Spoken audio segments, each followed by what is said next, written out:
Cancer, hi, welcome to Mr. Queen PH at ito ang inyong energy update for February 1 to 15, 2024. This is a general reading. Just take what resonates. Watch your sun, moon, rising, Venus for other messages. And thank you sa lahat ng mga sumusuporta dito sa ating channel. Just a reminder, gamitin nyo lamang ang reading na to bilang gabay and pa-follow like na rin ating Facebook at TikTok. Lahat po yan, Mr. Queen PH. And please check out my Shopee. Available ang mga protection and prosperity items, bracelets, zodiac sign bracelets, and many more. Link on the description. Ayan. So, let's see. Update sa inyo, Cancer.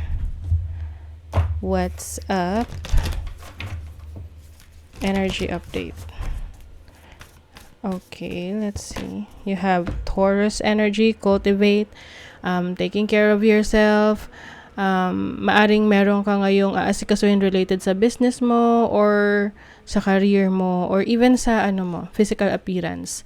Maaring meron kang i-enhance, self-love, self-care. Let's see. Also have the sun energy. Wow. The sun is about confidence, clarity in your situation. So, happy times. Ngayong Feb 1 to 15, you have, magkakaroon ka ng tiwala sa sarili mo na gawin yung mga bagay na gusto mo. Especially dahil meron ka ring mga upgrades na gagawin sa yung physical appearance or sa finances mo, no? You also have the 9th house, exploration, which is about higher learning.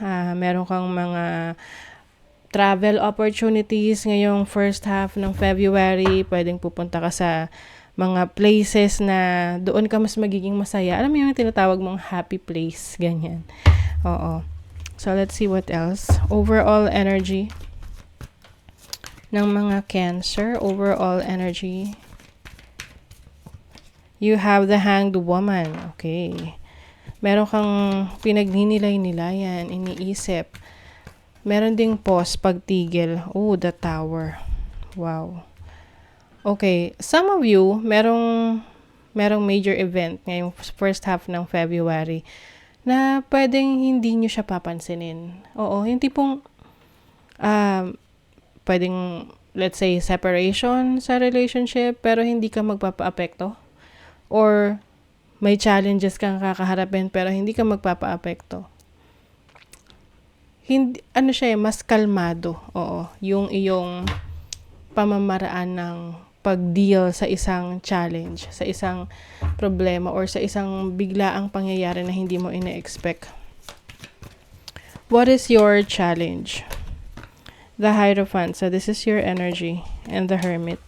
Wow! Puro mga major arcanas to. So, Cancer, I'm seeing here na parang ina-isolate mo yung sarili mo eh. Oo.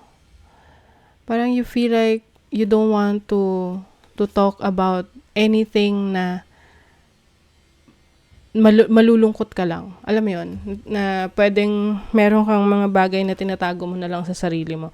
Instead na sinilalabas or, nilalabas yung emotions na yan.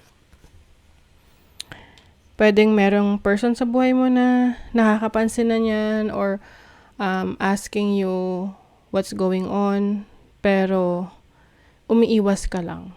Oo. So, the challenge here is paano mo gagamitin yung oras mo sa sarili mo na ayaw mo, na kahit na, paano ko ba ma-explain to? Na kahit na ayaw mong i-share sa iba, paano mo i-heal yung pain na yan kahit by yourself. Kasi part of our healing is also releasing the emotions na kasama nung pain na yon. So, ngayon, ang challenge sa'yo na kung ayaw mo talaga na pakialaman ka ng iba or ayaw mong i-share sa iba yung nararamdaman mo, yung nangyayari sa'yo, then you have to be strong enough para i-absorb lahat yon.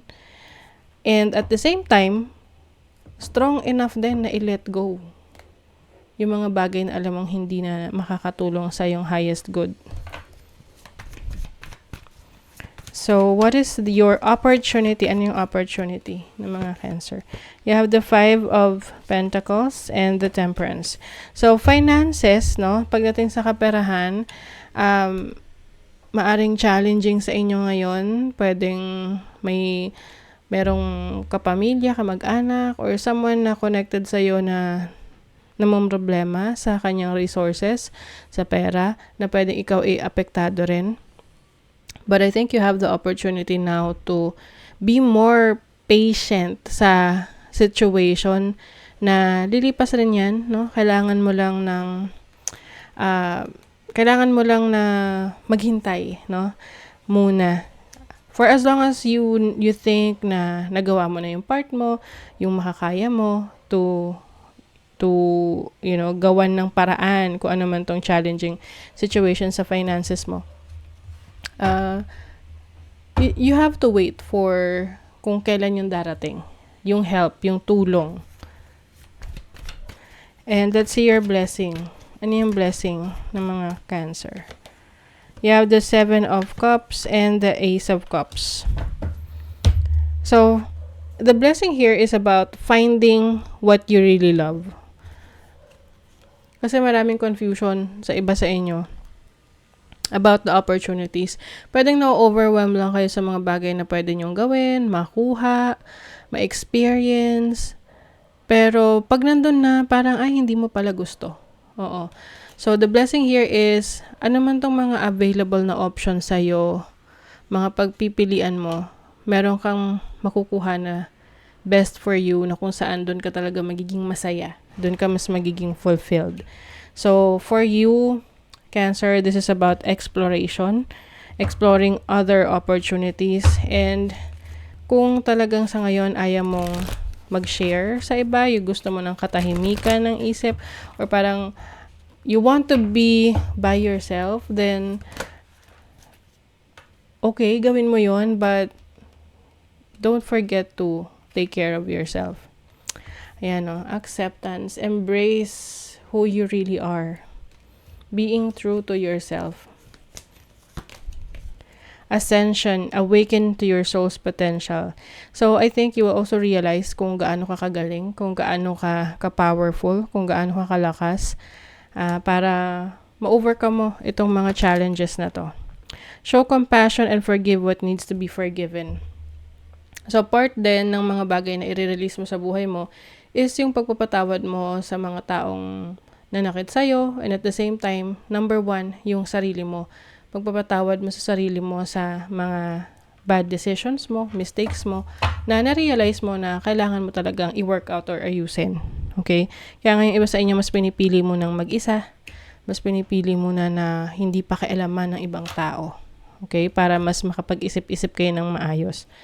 At makapili kayo kung ano talaga yung gusto nyo. So, that is your reading, Cancer. Kung nagustuhan nyo ito, nakaresonate kayo, mag-comment kayo dyan. Like, share, subscribe para lagi kayong updated sa ating mga readings. Thank you so much, Cancer. See you again.